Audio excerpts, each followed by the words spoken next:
இது greater road runner.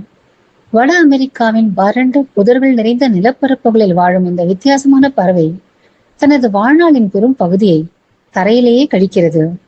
இதற்கு சிறகுகள் இருக்கின்றன, ஆனால் பறப்பதை விட தரையில் ஓடுவதையே இது விரும்புகிறது.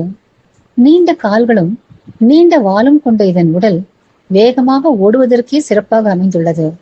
மேலும் இதன் உடல் கனமாகவும் இறகுகள் சிறியதாகவும் இருப்பதால் தொடர்ந்து பறப்பது இதற்கு பெரும் சோர்வை தரும். பொதுவாக மணிக்கு சுமார் 30 கிலோமீட்டர் வேகத்தில் ஓடும் இந்த பறவை சில சமயங்களில் 40 கிலோமீட்டர் வேகத்தையும் எட்டுவதை விஞ்ஞானிகள் பதிவு செய்துள்ளனர். தரையில் ஓடிக்கொண்டே பல்லிகள், பூச்சிகள், சிறிய பாலூட்டிகள், ஏன் பாம்புகளை கூட இவை வேட்டையாடுகின்றன. ஆனால் பாம்பை எதிர்கொள்ளும் பொழுது இந்த வேட்டை மேலும் வேட்பை தருவதாக அமைகிறது. 2 ரோட் ரன்னர்கள் சேர்ந்து பாம்பை வேட்டையாடுவதை நாம் காண முடியும்.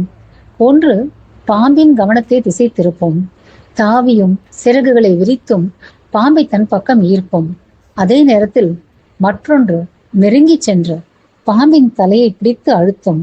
பிறகு பாறை போன்ற கடினமான பரப்பில் பாம்பை அடித்து வீழ்த்தும். இயற்கையில் பதிவு செய்யப்பட்டுள்ள வியக்க வைக்கும் கூட்டுறவு வேட்டை நடத்தை இது. பறக்க முடிந்தும் தரையே வீடு, ஓடுவதுதான் வாழ்க்கை.